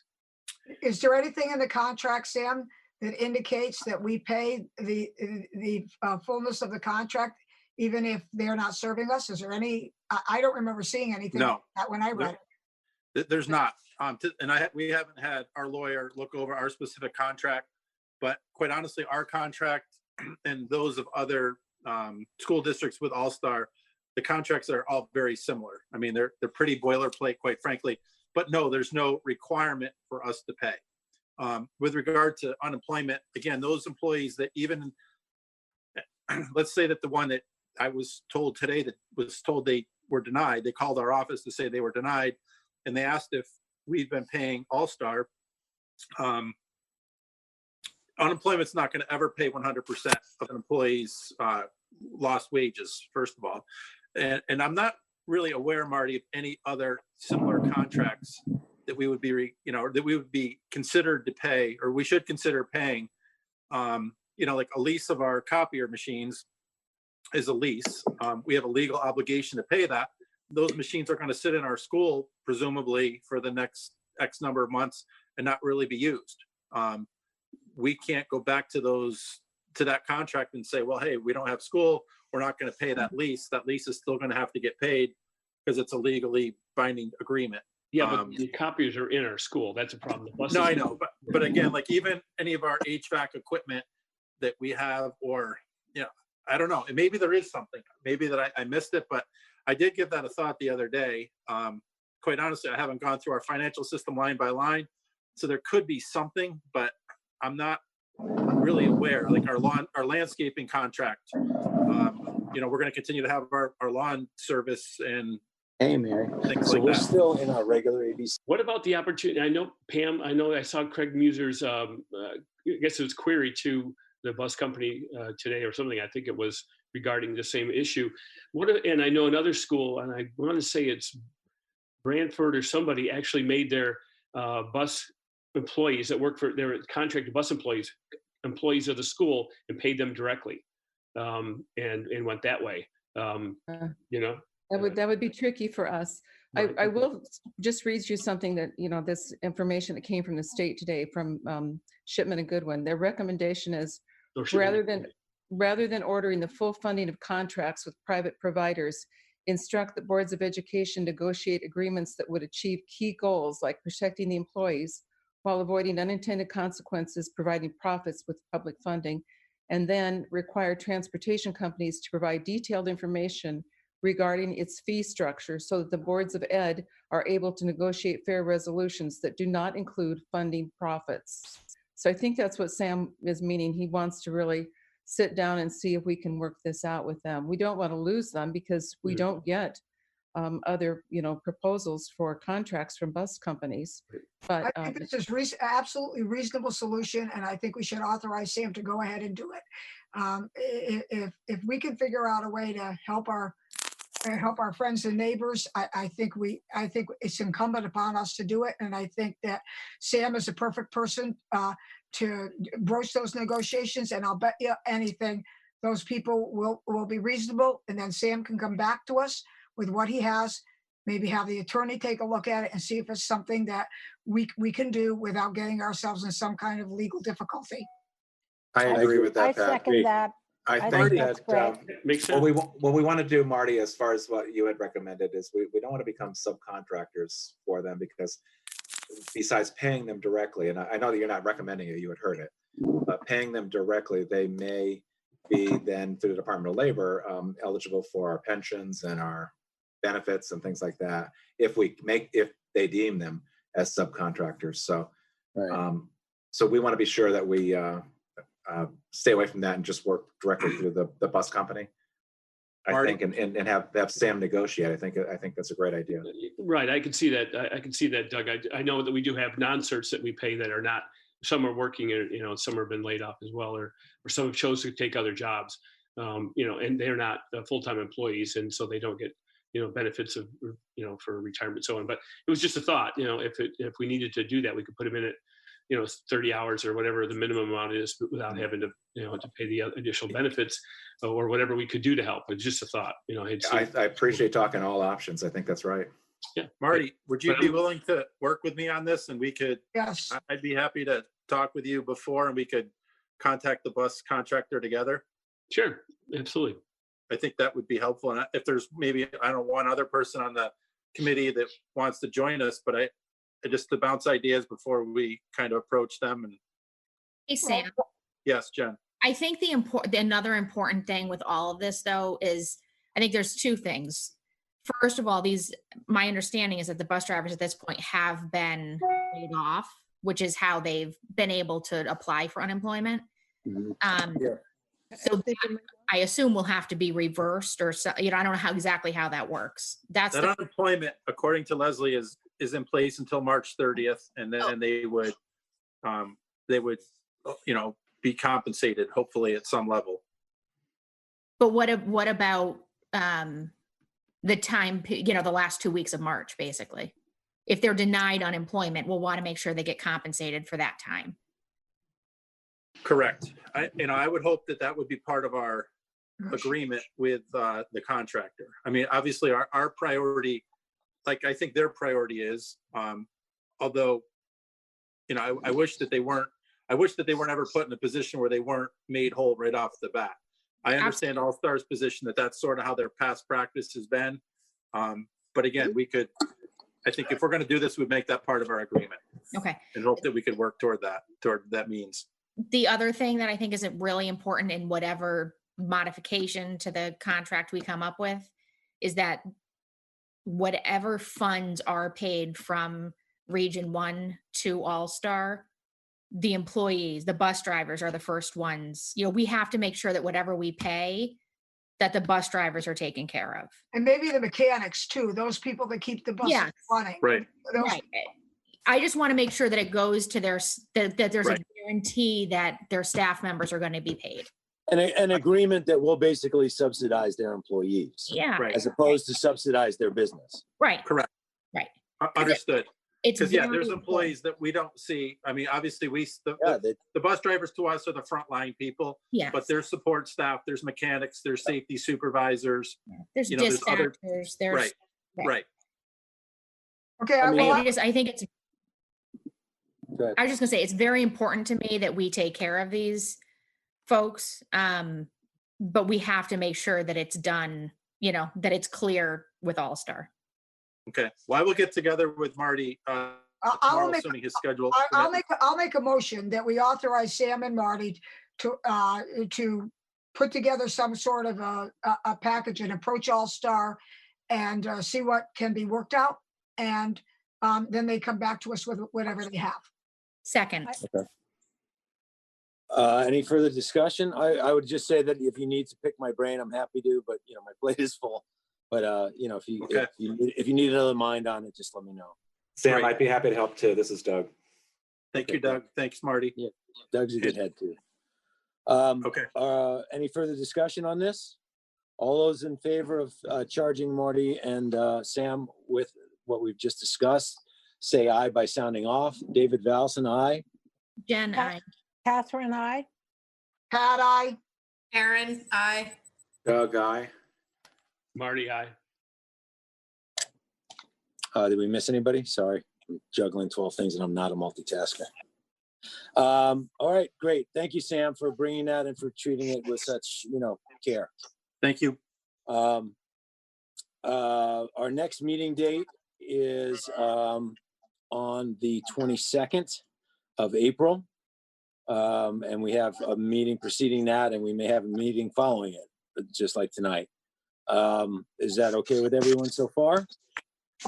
Yes. Okay. Next item is a roundtable that I would venture to say we should forego unless there's pertinent things that need to be brought up. Otherwise, I would say, hold on one second. Otherwise, I would say perhaps we wanted to allow those that were not able to participate because of technical difficulties to make brief public comments on agenda items. But it does have to be brief because I've pushed off our meeting for another 15 minutes. Hey, David, I don't know Yeah. if you can click the bottom of your screen. There's a little chat icon. Yeah, I and saw then it. Yeah, on the right-hand side, a bunch of chats come up. Yeah, I saw it. Okay.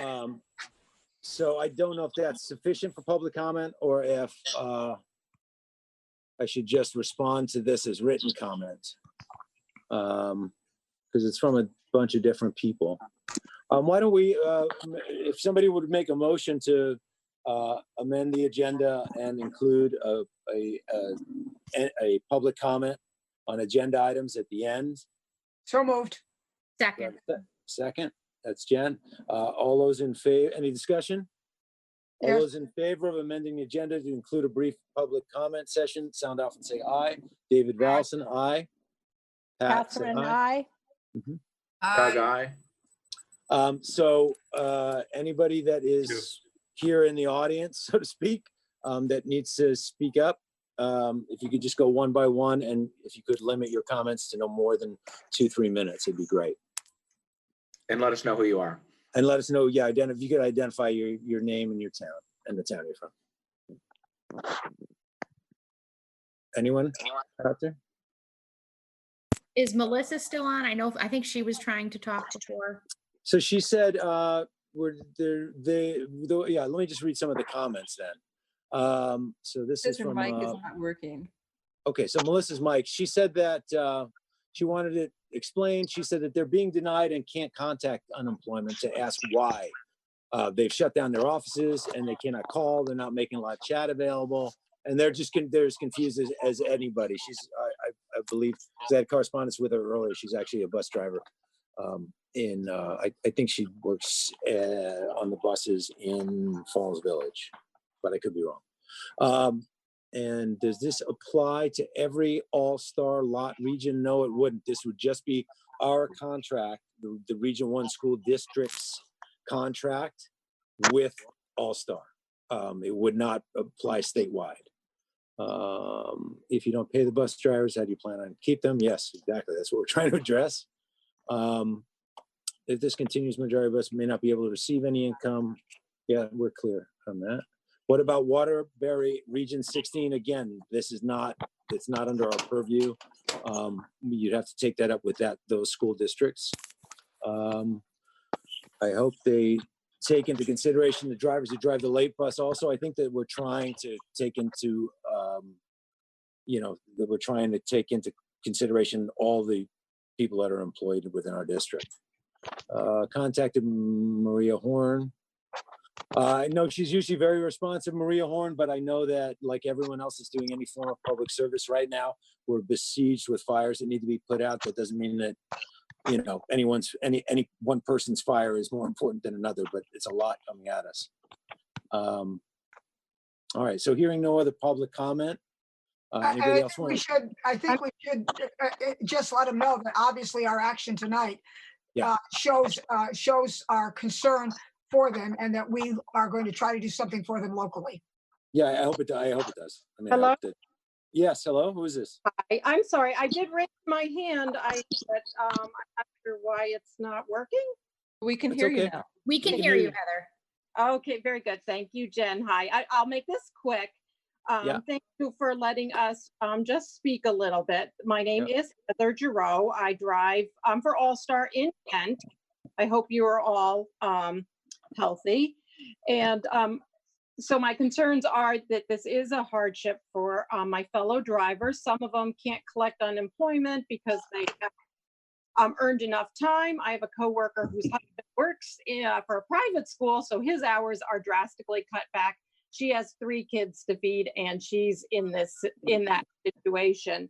And just quickly, if the towns have budgeted to pay this and everything, unless there's this astronomical cost that's coming in because of the coronavirus, it just seems to me morally responsible to honor the contracts, if you're not incurring these huge costs because of the coronavirus.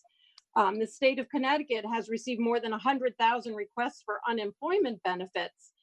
And it just seems that if this is already budgeted and paid for, then the right thing to do would be to send it on and not burden the federal and state government with paying for all these unemployment benefits. And if I'm not sure because I don't understand, but if the paras, lunch staff, and custodians are still getting paid, what's up with their contracts and why wouldn't it apply to them? Heather? Marley. If I could just respond, first of all, I want to thank you. I think I recognize you from being in the high school cafeteria the last couple of days and boxing up and distributing food. So thank you for that. I'm enjoying. We really appreciate all of the work that you guys have done for us. And I hope, as Pat said, it should come out loud and clear. We're going to do our absolute best to support all of the drivers. Unfortunately, we live in a society where you're not employed by Region 1. But I hope the message that you're getting tonight is we're going to do our absolute best to make sure that all of the drivers are compensated. And speaking to Leslie, the first words out of her mouth were our number one priority is making sure that our employees are paid. So we both have that common and similar interest, and we're going to do our best, and we should be able to, I hope, get this resolved rather quickly. Thank you. I did hear that discussion, and I do appreciate you going to bat for us, Sam. Okay. I just wanted to make sure everybody was aware of what the hardship was, and I pray that all of you and your families remain healthy. Thank you for listening to me. You as well. Thank you. Same to you. Thank you. All right. There's another comment from Melissa. As a mother, bus driving member of the community, I truly appreciate that is being considered and you're willing to negotiate on our behalf. Thank you. You're very welcome. Thank you for what you do. Yeah, I mean, even though, they're not employees of our regions and our districts, they're our community and our brothers or sisters and the kids that we entrust our kids with every day, to drive sometimes in very treacherous circumstances. So, we're all in this together. We all have to lift each other up as best we can. David? Yes. I have one more public comment, and that I should mention this with the coronavirus update. We did receive just news today that any child that lives in our region, whether they go to our school or not, if they're homeschooled, it doesn't matter. They can be getting lunches from our schools. So for anyone that knows people that fall into that category and maybe haven't read this information, please pass that information on to everyone. Yeah, and they should, I guess, be instructed to contact the building administrators in order to get put on a list, depending on what town they live in. Hey, Pam, is that something that you can reference or send out an email at some point? Or I put it in a communication today to go to all the principals to send out to all the faculty and the staff, but that doesn't always necessarily get. So we put it on our Facebook page on our Region 1 website, but people don't always go there. I'll see if we can add it to the Northwest Corner chatter, and I'll send it out to all of you. And if you have other ways to get it out, it's just a couple paragraphs. Yeah. Is that all right? That was the one communication I didn't read. So it's all right. I'll get it to our town. All right, I'll send it to each of you, and you can get it out to the towns. Great, that'd be great. Okay. Okay. Anything else? I would entertain a motion to adjourn. I would like to say something about the bus contract. Oh, sure. Sorry, who's this? This is Annie Kosciuszko. If we've paid All-Star for our March payments, is it possible for the bus drivers to be paid through the end of March? They already have the money. Can we ask All-Star to pay those bus drivers through the 31st at least? Well, Sam, I think that would be a question for Sam, but I think it would be up to the bus company, I would guess. correct? Okay, I just was throwing that out there. They already have the region's money, it seems, you know, in hand. So, I agree with you, Annie, and we'll use that as part of our discussion that we'll have tomorrow with them. Yeah. Thank you. Thank you for that comment. Thank you, Annie. Thanks. Do I have a motion to adjourn? So moved. Do I have a second? Second, Great. Listen, I Catherine. would just thank you very much for everybody that participated in this, that is not going to be joining us in the next meeting, which is just a closed committee meeting.